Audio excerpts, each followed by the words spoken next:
क्या है? पोलियोमाइलाइटिस। सबसे इम्पोर्टेंट बात मैं आपको बता रहा हूँ कि आपका इसमें कुछ शब्द से मिलके बना होता है पोलियोमाइलाइटिस। सबसे पहला पोलियो, एक होता है माई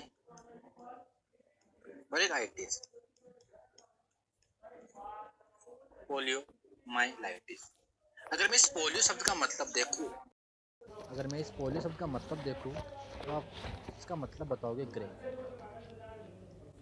ग्रे, वो ग्रे से मैं बोल सकता हूँ कि आपका ग्रे मैटर।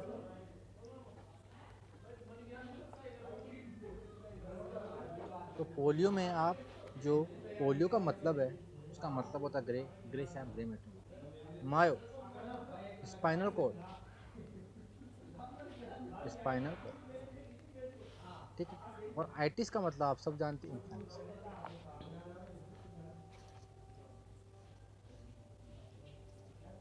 तो कहीं ना कहीं अब आपको इसका मतलब समझ में आ गया होगा कि जो पोलियोमाइलाइटिस होता है इसका मतलब क्या होता है। Grey matter of spinal cord में क्या देखने को मिलता है? जो स्पाइनल कोड का जो ग्रे मैटर होता है इसमें इन्फ्लामेशन देखने को मिलता है, और यही क्या कहलाता है आपका पोलियोमाइलाइटिस। तो आप समझ गए होंगे कि पोलियोमाइलाइटिस क्या है। पोलियोमाइलाइटिस एक ऐसी कंडीशन है जिसमें आपका जो स्पाइनल कोड होता है, इस स्पाइनल कोड का जो ग्रे मैटर होता है, इस ग्रे मैटर में इन्फ्लामेशन देखने को मिलता है। आई होप आपको इसका मतलब समझ में आ गया। चलो आगे चलते। अगर मैं पॉजिटिव एजेंट की बात करूं, अगर मैं आपके पोलियोमाइलाइटिस के पॉजिटिव एजेंट की बात करूं तो इसका पॉजिटिव एजेंट होता है पोलियो वायरस। और सबसे इम्पोर्टेंट बात, ये पोलियो वायरस 3 प्रकार का होता है, फर्स्ट, सेकंड और थर्ड।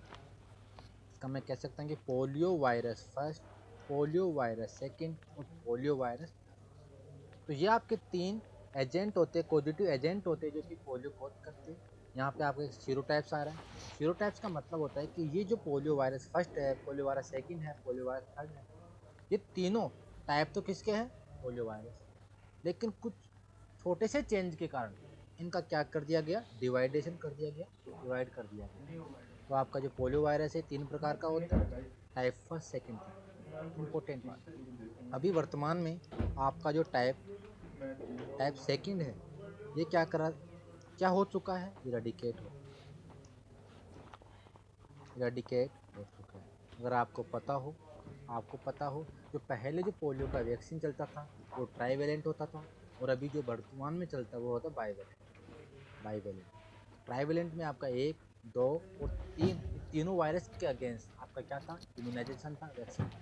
लेकिन बाईवेलेंट में आपका 1 और 3 के लिए ही क्या है? वैक्सीन है। तो आप समझ चुके होंगे जो टाइप 2 होता है वो इरेडिकेट हो चुका है, और वर्तमान में अभी कौन सा है? 1 और 3। तो आप इनको स्टार मार्क करें। आपको समझ में आ रहा हैं? होगा, ऐसी मैं आशा करता हूँ। ठीक, लिया है आगे ना? चलते हैं। इंक्यूबेशन पीरियड क्या होता है? अगर मैं इंक्यूबेशन पड़ी से पीरियड की ही है बात करूँ ऊपर होंगे। आपके पोलियो वायरस का, 7 से 14 दिन आता है। 7 to 14 डेज आपको बताना क्या इंक्यूबेशन पीरियड किसका? आपके पोलियो वायरस का। लेकिन अगर मैं इसको देखूं तो ये 3 से 35 डेज तक भी हो सकता है। सर अगर ये दोनों ऑप्शन में हो, अगर ये दोनों ऑप्शन में हो तो आपका करेक्ट आंसर 3 to 35 डेज होगा। और अगर ऑप्शन में दोनों नहीं हो, ऑप्शन में एक अकेला दे रखा हो और अलग डेटा दे रखे हो, तो आपका फिर आंसर क्या हो जाएगा? 7 से 14। तो इस बात को आप याद रखें, क्योंकि ये अंतराल आपके इसके अंदर काउंट हो जाता है। इम्पोर्टेंट बात, जैसे मान के चलो ये एक ह्यूमन है, और या मैं इसको जैसे डायग्राम को बनाना चाहूँ तो मैं इसको ब्रेन टाइप में बना लेता हूँ आपका, ठीक है।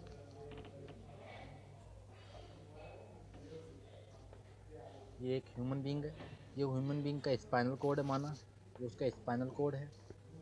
क्या आप कौन से मेडुला देख रहे होंगे? ये ब्रेन हो गया उसका, ठीक है। तो दोस्तों स्पाइनल कोड से निकलता है आपका पेरिफेरल नर्व सिस्टम। आपका वायरस, आपका पोलियो वायरस क्या हुआ? बॉडी में एंटर हुआ, बॉडी में एंटर हुआ। आपके किससे हो सकता है? रेस्पिरेटरी रूट से हो सकता है, फूड से हो सकता है, कंटामिनेटेड फूड से हो सकता है। तो ये बॉडी में एंटर हुआ, इंटेस्टाइन में गया, इंटेस्टाइन में जाने के बाद में ये आपके नर्व सिस्टम में एंटर किया, और नर्व सिस्टम के जाने के बाद में पेरिफेरल नर्व सिस्टम में सबसे पहले एंटर हुआ। पेरिफेरल नर्व सिस्टम के बाद में आपका स्पाइनल कॉर्ड में एंटर किया और स्पाइनल कॉर्ड के बाद में आपका ब्रेन को एंटर किया। तो मैं कह सकता हूँ जो आपका पेशेंट है उसका जो स्पाइनल कॉर्ड है, इसका जो ग्रे मैटर है, इसमें इन्फ्लेमेशन देखने को मिल रहा है, अफेक्ट हो रहा है आपका स्पाइनल कॉर्ड। ऐसा कुछ देखने को मिलता है उस पेशेंट में। और मैं कह सकता हूँ कि जो आपका स्पाइनल कॉर्ड का जो नर्व है, इनमें पाया जाता है क्या? वायरस। वायरस कहाँ पाया जाता है? आपके स्पाइनल कॉर्ड के नर्व में। ठीक है, तो आइए आगे देखते इसके बारे में। देखो, polio virus can survive long periods in the external environment. अगर मैं बात करूँ आपके बॉडी के एक्सटर्नल, अगर बॉडी के एक्सटर्नल की बात करूँ तो ये आपका वायरस लंबे समय तक, लॉन्ग टाइम तक क्या कर सकता है? सर्वाइव कर सकता है। ठीक है, और अगर मैं जैसे बात करूँ कोल्ड, ठंडे समय की, तो ठंडे समय में ये आपका वाटर में 4 घंटे तक, सॉरी, जो वाटर होता है उसमें आपका 4 मंथ तक, और आपका जो फिज होता है, फिशीज में आपका 6 मंथ तक क्या करता है? सर्वाइव कर सकता है, बचा रह सकता है, जिंदा रह सकता है। तो आप इसको इस्तेमाल करें। जो आपका पोलियो वायरस है बॉडी के बाहर लॉन्ग समय तक हो सकता है। अगर मैं ठंडे समय की बात करूं तो पानी में लगभग 4 महीने तक ये जिंदा रह सकता है। फिशीज में अगर ये देखें तो लगभग 6 महीने तक क्या हो सकता है? ये जिंदा रह सकता है। कौन सा? आपका पोलियो का वायरस। ठीक है, आगे देखते हैं। एज की मैं अगर इम्पोर्टेंट बात करूँ, the occur in all age group. जो आपका पोलियो वायरस का इन्फेक्शन होता है, और इससे पोलियो वायरस के इन्फेक्शन से जो पोलियो माइलाइटिस होता है, ये सभी एज ग्रुप में देखने को मिलता है। लेकिन इम्पोर्टेंट बात, ये मेनली चिल्ड्रन में देखने को मिलता है, या मेनली जो बच्चे होते हैं, ससेप्टेबल बच्चे बोल सकते हो आप, जिनमें इम्यूनिटी का जो लेवल होता है वो कम होता है, तो उनमें ज़्यादा देखने को मिलता है। ठीक है, अगर मैं बात करूँ 5 साल तक के बच्चे, 5 ईयर तक, 5 साल तक के जो बच्चे होते हैं उनमें 75% केस देखने को मिलते हैं आपको पोलियो। ठीक है, और अगर मैं बोलूँ कि आपका जो 15 साल तक का है, 15 साल तक ये देखने को मिल सकता है लगभग 25% केस। तो आप इनको समझे, याद करें। ठीक है, तो ये आपका एज से रिलेटेड टॉपिक हुआ पोलियोमाइलाइटिस के लिए। इन्फेक्शियस मटेरियल क्या क्या हो सकता है, या इन्फेक्शियस मटेरियल क्या क्या हो सकता है, इम्पोर्टेंट बात। जो आपका पोलियो माइलाइटिस होता है वो कैसे फैलता है? फिको ओरल रूट से। जो पोलियो वायरस होता है वो फिको ओरल रूट से फैलता है। जैसे कंटामिनेटेड फूड से,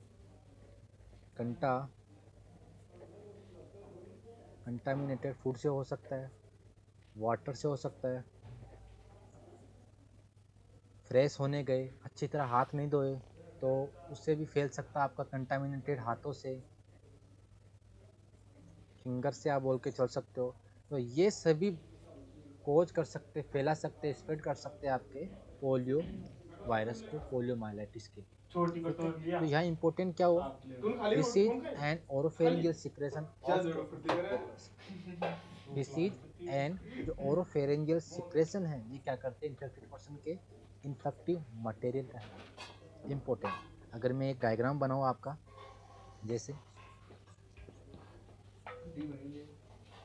करते इन्फेक्टेड पर्सन के इन्फेक्टिव मटेरियल। इम्पोर्टेंट, अगर मैं एक डायग्राम बनाऊँ आपका, जैसे क्लास लाइव क्लास चल रही है डीएमएमएस की, जो ले रहे हैं मजा कर, वो 10 बजे खत्म एक होगी। डायग्राम है और ये आपका इंटेस्टाइन मतलब ओरोफेरिंक्स या ईसोफेगस आप बोल के चल सकते पोलियोमाइलाइटिस हो। पटा रहे जरा। ओए ईसोफेगस हुआ तंदू, आपका, और यहाँ से आपका जीआईटी स्टार्ट हो गया। अब इम्पोर्टेंट बात मैं ये बोलना चाहता हूँ कि आपने कोई कंटामिनेटेड फूड क्या किया, खाया, कंटामिनेटेड फूड आपकी बॉडी में गया, और चंदू ये सबसे तो पहले लॉटरी था, आपके चंदू throat का तो में, लगभग कतरा throat से में तक क्या गुजर करता है यार। अपने काउंट अब को तो बढ़ाता स्पेशल भी लियर है। ये आपके थ्रोट में क्या करता है, अरे बढ़ाता है। आपका जो कहाँ फेरिंग्स वाला है एरिया होता है, ओरस फेरिंग्स वाला साला, एरिया होता है, यहाँ पे अपनी काउंटिंग को हम तो बढ़ाता कोचिंग भी नहीं कर रहा क्या है। और नहीं। ये जा सकता है आपके यूसोफेगस के थ्रू, आपके जीआईटी में, और आपके स्टमक में चला चुका है, जीआईटी में एंटर हो चुका है। तो यहाँ पर भी आपको देखने को मिल रहा है कि साहिब कौन पोलियो जो कि वायरस, किस्मत में लिखी होगी ना वो नौकरी करेगो। ठीक है। तो मैं कह सकता हूँ वो पेशेंट जो पोलियो का वायरस का शिकार भाई हुआ है, करे थे किस्मत भी। उसका जो थ्रोट है वहाँ पर आपको पोलियो वायरस देखने को मिल सकता है। उसकी जो ओरोफेरिंजियल जो सिक्रेशन है, अब वो फर्स्ट से ओरोफेरिंजियल रैंक जो आए थे ना सिक्रेशन जो है, इनमें छोरा आपको को ये देखने को कभी मिलता है पास ही पोलियो कौन हुई वायरस। कैसे टेस्ट में, पहला जीआईटी में टेस्ट आपका में फर्स्ट पोलियो रैंक ले वायरस रहा एंटर है। हुआ है, उसका जो फिसीज है, फिसीज में देखने को मिल सकता है कि आपका पोलियो। तो यहाँ पे आप देखें फिसीज जो होता है और ओरोफेरिंजियल सिक्रेशन होता है, इसमें आपको पेशेंट को देखने को मिलता है क्या, आपका वायरस। तो ऐसा अगर आपको देखने को मिल रहा है तो ये क्या हुआ, इन्फेक्टिंग मटेरियल। सबसे इम्पोर्टेंट बात अगर मैं बात करूँ अर्ली केस में, अर्ली का मतलब बहुत जल्दी। तो आप इस डायग्राम में देख सकते हैं कि जैसे ही आपने खाना खाया, सबसे पहले जो वायरस था कहाँ पर पहुंचा, आपके ओरोफेरिंग्स में। और अगर वायरस आपके ओरोफेरिंग्स में पहुंचता है, वायरस आपके ओरोफेरिंग्स में पहुंचता है, तो यहाँ से ये वायरस क्या स्प्रेड हो सकता है। हाँ, यहाँ से ये वायरस सबसे पहले स्प्रेड हो सकता है, किसके थ्रू, ओरोफेरिंग्स और आपके थ्रू। यहाँ पे आपका पोलियो का वायरस क्या करता है, सबसे पहले अपनी ग्रोथ करता होगा। और अगर यहाँ पे आपका पोलियो का वायरस सबसे पहले ग्रोथ कर रहा है, तो आप बोलेंगे कि जो ड्रॉपलेट इन्फेक्शन होगा या ड्रॉपलेट निकले होंगे ओरल से या नेजल से निकलने वाले, स्नीजिंग के समय, कफिंग के समय, टॉक करते समय, तो वो क्या करेंगे, स्प्रेड करेंगे किसको, आपके पोलियो वायरस को। यही ये बात या ये लाइन बोलना चाहिए। अर्ली स्टेज की बात कर रहा हूँ मैं, इनहेल करते समय या फिर एंट्री करते समय, थ्रो कंजक्टिवा ऑफ फिर ड्रॉपलेट ऑफ फिर ये तो रेस्पिरेटरी बहुत ज्यादा सिक्रेशन लाइट ऑफ गाओ है। पेशेंट। जो रेस्पिरेटरी सिक्रेशन से जो अरे ड्रॉपलेट वो होते सब हैं, खेबा ये का क्या से खाई करेंगे, नहीं। पोलियो वायरस का स्प्रेड करेंगे अर्ली स्टेज में। ठीक है, तो आप इस बात को समझ गए होंगे मेरे हिसाब से। ड्रॉपलेट इन्फेक्शन ये वही बात बोल रहा है जो मैं बोल के आया पीछे, कि अर्ली स्टेज में ड्रॉपलेट इन्फेक्शन क्या करता है, मोड ऑफ ट्रांसमिशन होता है। अगर आपको अर्ली पूछे तो आपको बताना है क्या, ड्रॉपलेट इन्फेक्शन। और आपको कॉमन पूछे तो फीको ओरल रूट से क्या होता है, मोड ऑफ ट्रांसमिशन। तो आप इन शब्दों को पहचाने, याद रखें। आगे देखते हैं क्लिनिकल स्पेक्ट्रम क्या क्या होता है पोलियो माइलाइटिस का।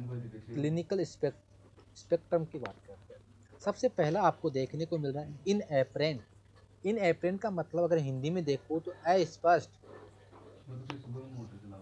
अस्पष्ट इन एपरेंट इन्फेक्शन या सब क्लिनिकल इन्फेक्शन। पेशेंट या जो ह्यूमन है, जो आपका ह्यूमन है, ह्यूमन को क्या हुआ, इन्फेक्शन हुआ है।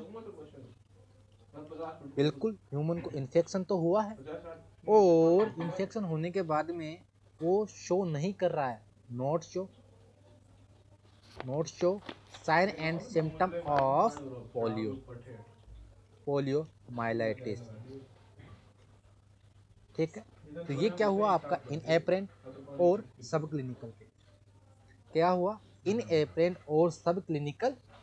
सबसे इंपॉर्टेंट बात, आपकी कम्युनिटी में कितने परसेंटेज केस या कितने परसेंट केस ऐसे हैं जो कि इन एपरेंट इन्फेक्शन से ग्रसित हुए, पीड़ित है।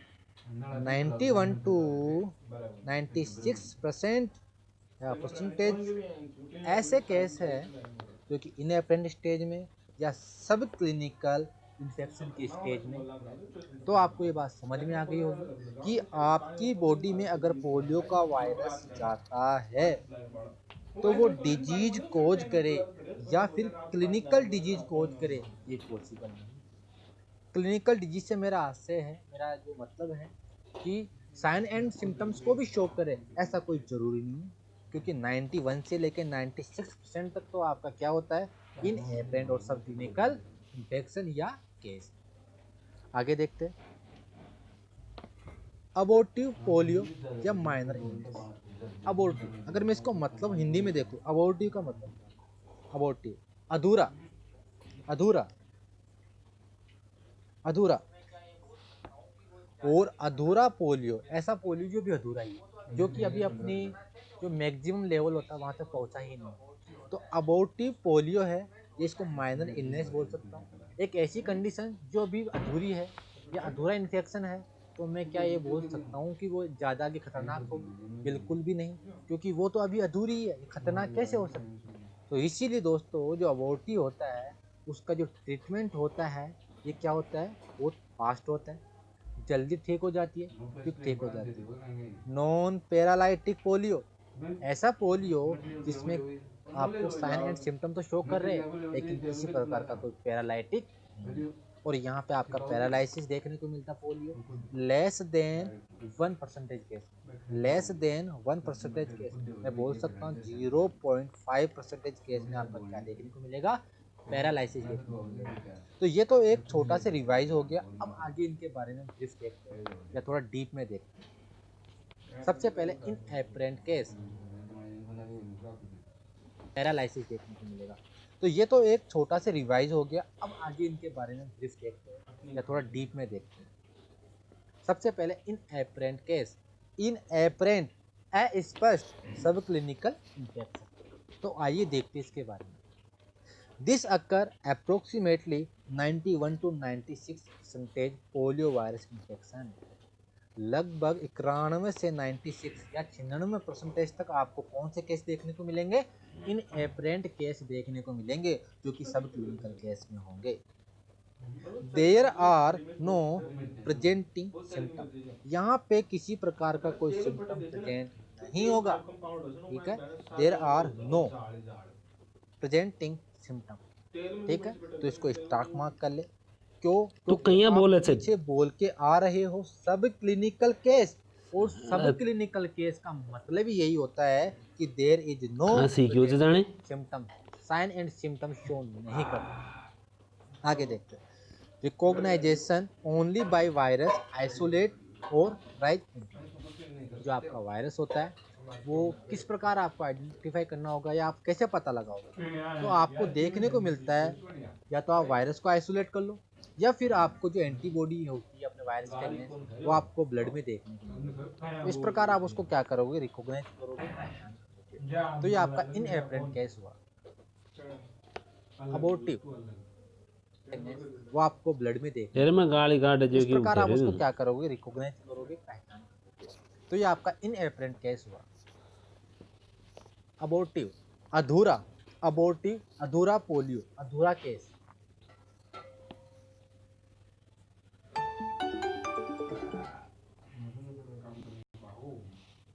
एंटीबॉडी बढ़ रही है किसके अगेंस्ट, आपके पोलियो वायरस के,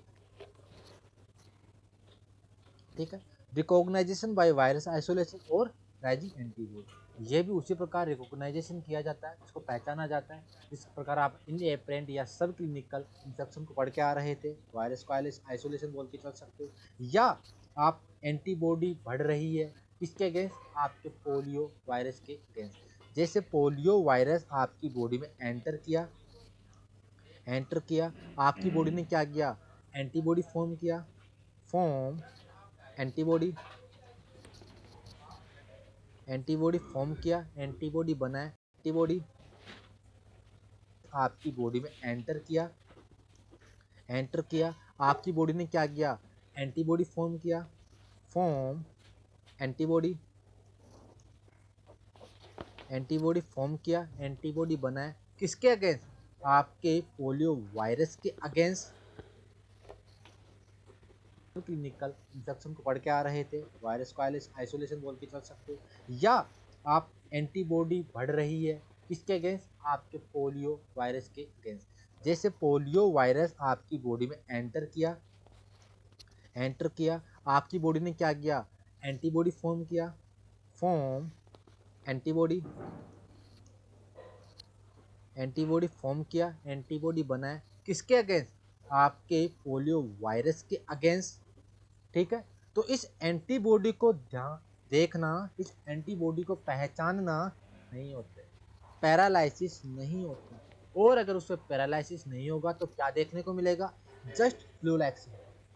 फ्लू लाइक सिम्टम आप उसको में देख सकते हो, फ्लू लाइक सिम्टम देखने को मिल सकता है। कितने परसेंट केस में ये देखने को मिलता, ओनली 1% केस में आपको देखने को मिलेगा। कौन सा, नॉन पैरालाइटिक पोलियो, जिसमें आपका पैरालाइसिस नहीं देखने को मिलेगा, बट साइन एंड सिम्टम को क्या करेगा, शो करेगा। मतलब पोलियो के साइन एंड सिम्टम तो शो करेंगे, लेकिन उसमें पैरालाइसिस देखने को नहीं मिलेगा। अगर मैं इसका इंसिडेंस बोलूँ तो 1% केस क्या होंगे, इसके इंसिडेंस होंगे। ठीक है। स्टिफनेस एंड पेन देखने को मिलेगा नेक एंड बैक, जो आपका पेशेंट है उसकी नेक में या मैं कह सकता हूँ कि बैक में, इनमें स्टिफनेस देखने को मिलेगी, स्टिफनेस देखने को मिलेगी। सर कैसे देखने को मिलेगी, तो मैं आपको बता देता हूँ इसके बारे में। स्टिफनेस देखने को मिलेगी, सर कैसे देखने को मिलेगी, तो मैं आपको बता देता हूँ इसके बारे में। देखो ये स्टिफनेस देखने को मिलेगी, सर कैसे देखने को मिलेगी, तो मैं आपको बता देता हूँ इसके बारे में।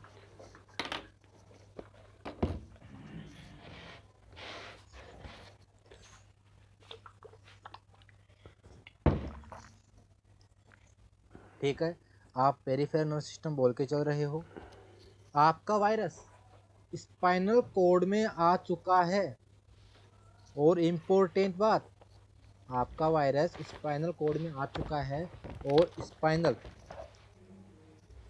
कॉर्ड किससे मिलके बनी होती है, न्यूरॉन। किससे मिलके बनी होती है, न्यूरॉन से। तो आपका न्यूरॉन में आपका वायरस आ चुका है, और न्यूरॉन का एक सेल है, एक कोशिका है।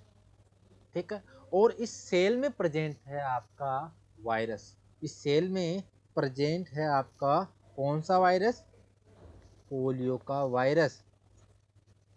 अब आपकी बॉडी क्या करेगी, आपकी बॉडी तो हर हर भी जो भी आपका एंटीजन होता है उसके अगेंस्ट एंटीबॉडी देती है, या आपको प्रोटेक्ट करती है, सेल मीडिएटेड इम्यूनिटी हो सकती है। आपके न्यूरॉन में वायरस प्रेजेंट है, तो आपका जो न्यूरॉन है, इस न्यूरॉन में वायरस प्रेजेंट है, और ये वायरस का फोटो मैं बना रहा हूँ, आप वायरस देख सकते हो। अगर इस न्यूरॉन में वायरस प्रेजेंट है तो आपकी बॉडी क्या करेगी, इस वायरस को तो एंटीजन बोलेगी, आपकी बॉडी इस वायरस को मारने की कोशिश करेगी, इस वायरस को डिस्ट्रॉय करेगी, और वायरस को डिस्ट्रॉय करने के चक्कर में ये आपके न्यूरॉन को ही क्या कर देगी, डिस्ट्रॉय कर देगी। आपके इस नर्व सेल को ही क्या कर देगी, डिस्ट्रॉय कर देगी। तो मैं कह सकता हूँ जो आपका स्पाइनल कॉर्ड है, इस स्पाइनल कॉर्ड का जो नर्व है, इस नर्व में आपको क्या देखने को मिलेगा, इस नर्व में आपको क्या देखने को मिलेगा, आपकी ऑटो इम्यून पावर के कारण नर्व सेल का डिस्ट्रक्शन देखने को मिलेगा। और अगर नर्व सेल का डिस्ट्रक्शन देखने को मिलेगा, जैसे मान के चलो ये नर्व कट गई, ये नर्व थोड़ी ख़राब हो गई, तो ये नर्व अगर ख़राब हो गई तो जो यहाँ पे ऑर्गन था वो क्या होगा, आपके ब्रेन के अटैच में था पहले, अब आपका ब्रेन का इनका कोई कंट्रोल नहीं होगा। अगर यहाँ का नर्व डैमेज हो चुका है तो अब इस ऑर्गन पर आपका ब्रेन का कोई कंट्रोल नहीं है। ठीक है, तो इस कंडीशन या ये कंडीशन आपकी पोलियो वायरस के कारण हो रही है।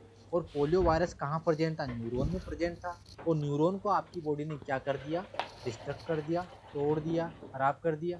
क्यों कर दिया, क्योंकि आपकी बॉडी का जो इम्यून सिस्टम है, आपकी बॉडी का जो इम्यून सिस्टम है वो क्या करता है, किसी भी एंटीजन को आपकी बॉडी में आने के बाद में उसको डिस्ट्रॉय करता है। ठीक है, उसको फॉरेजिन बॉडी मानकर उसको क्या कर देता है, डिस्ट्रॉय कर देता है। तो इस प्रकार आपका यहाँ का न्यूरॉन डैमेज देखने को मिलेगा। अगर मैं एक शॉर्ट एंड स्वीट डायग्राम बनाऊँ, अगर मैं एक शॉर्ट एंड स्वीट डायग्राम बनाऊँ तो आप देख सकते हो ये डायग्राम शॉर्ट एंड स्वीट। और अगर ये सिग्नल नहीं जा पा रहा है उसने इस सेल को भी क्या कर दिया, डैमेज कर दिया, सेल को भी नष्ट कर दिया। तो काफ़ी दिनों तक देखा गया है कि इस पेड़ में क्या नहीं आ रहा, सिग्नल नहीं आ रहा। और कभी कभी आपने देखा होगा जो आपकी बॉडी में काम की नहीं होती है उससे ध्यान हटा लिया जाता है। और ऐसा देखने को मिलेगा कि कुछ दिन बाद जो न्यूट्रिशन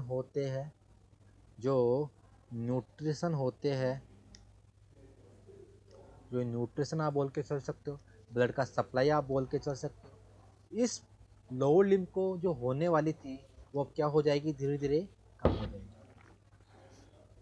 और अगर धीरे धीरे इस पैर का ब्लड सप्लाई बोल के चल सकते हो, न्यूट्रिशन सप्लाई बोल के चल सकते हो, अगर धीरे धीरे कम हो रहा है तो आपको मसल्स में क्या देखने को मिलेगी, एट्रोफी देखने को मिलेगी।